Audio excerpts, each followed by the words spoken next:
On Monday night, when I spoke to you, the electorate, I asked you to examine the election manifestos of all the political parties and to see for yourselves which of them are sincere and practicable.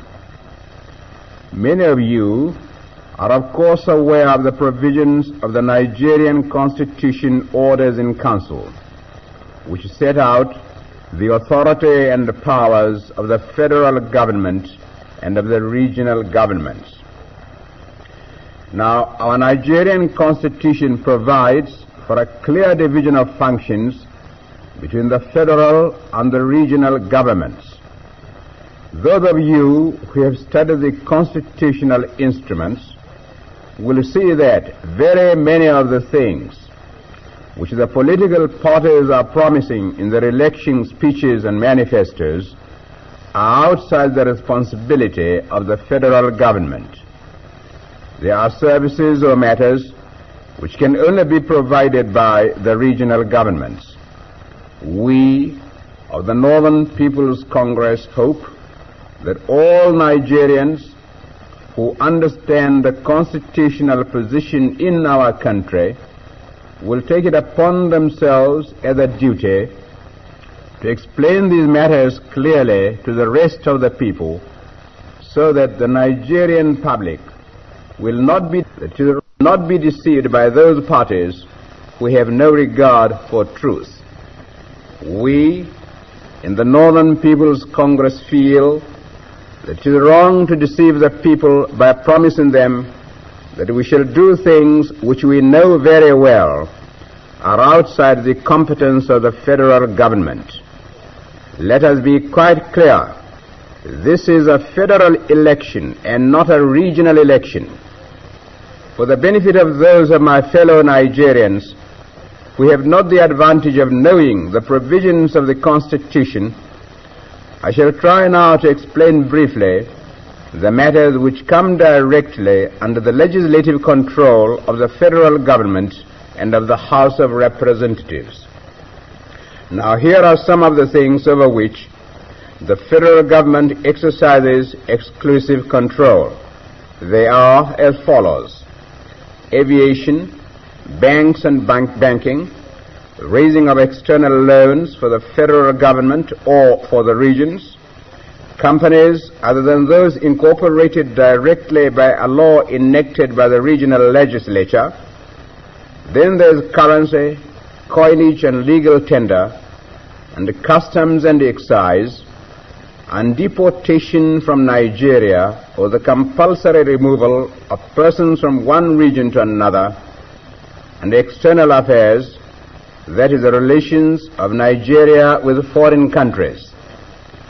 The federal government is also responsible for certain institutions of higher education, of which the most important are the University College, the University College Teaching Hospital, the Nigerian College of Arts, Science and Technology, the West African Institute of Social and Economic Research, the Pharmacy School Yaba, the Forest School Ibadan, and the Veterinary School at Vom. Immigration into Nigeria and immigration also come under the exclusive control of the federal government. Then there is maritime shipping and navigation, including shipping and navigation of tidal waters and of the river Niger and its tributaries. Then mines and minerals and nuclear energy. Nationality is another federal subject, and this includes the citizenship of Nigeria and the naturalization of aliens and the issue of passports and visas. Then there are the posts and telegraphs and telephones and railways and federal trunk roads, and finally there is wireless broadcasting and television, and then broadcasting and television provided by the government of a region, and there is the responsibility for allocating wavelengths. Now, I have given you that long list of subjects for which the federal government is responsible, in order that you may see for yourselves how many of the things which the other political parties are promising to do for you if you vote them into power, are right outside the control of the federal government. There are a few other subjects for which both the federal government and the regional governments are responsible, and about which they can both make laws, and these subjects are on what is known as the concurrent list. The list includes conditions of labor, industrial relations and industrial development, but is mainly confined to technical matters, of which statistics is an example. In framing our policy, we of the Northern People's Congress have not gone outside the provisions of the Constitution.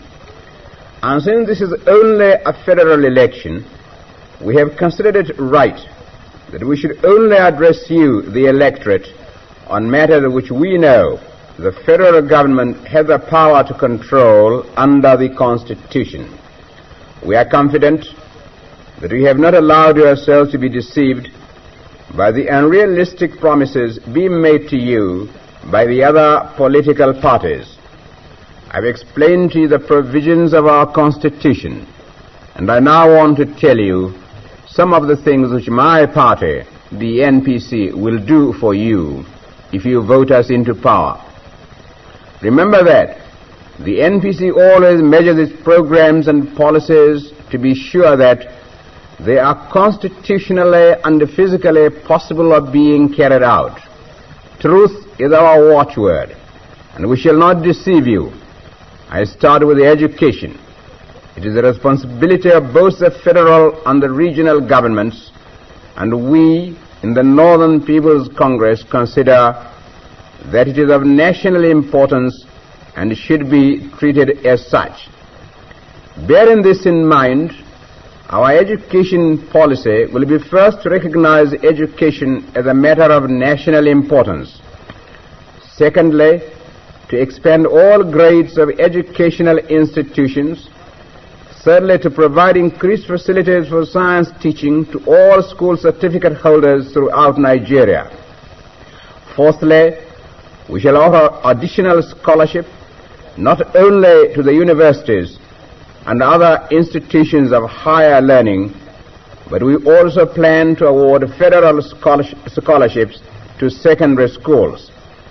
Fifthly, we intend to establish an inter-regional secondary schools and inter-regional technical institutes, both to be financed entirely from federal funds.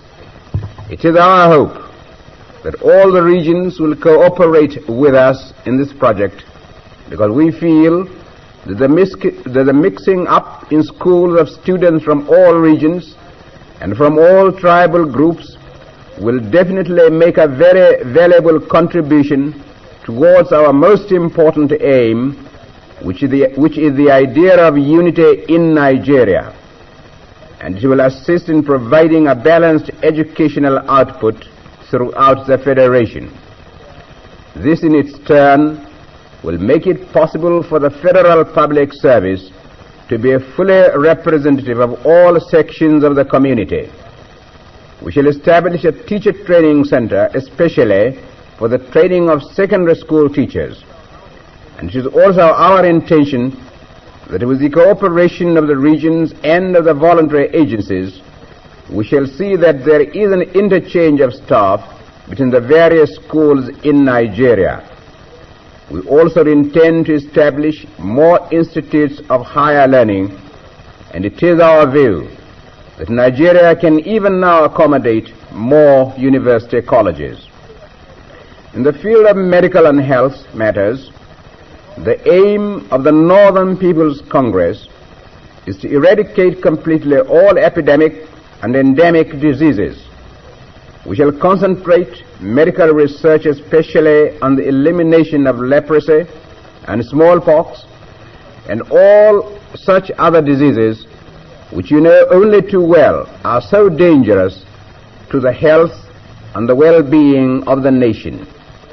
Besides research into methods of curing diseases, we shall also conduct our medical research into preventive measures and we intend to give free medical treatment to all pregnant and nursing mothers and to all children up to school leaving age. We shall also expand and modernize the Lagos General Hospital. Now, these are some of the things that we plan to provide for you, and with a full knowledge of the financial position of the federal government, we are convinced that they are all possible and that we shall be able to provide you with these services without having to impose additional taxation on you. We of the Northern People's Congress will always tell you the truth, because we believe that you are entitled to know the full implications of what your personal vote may mean. I hope to have the opportunity of addressing you once more on the rest of our policies next Tuesday.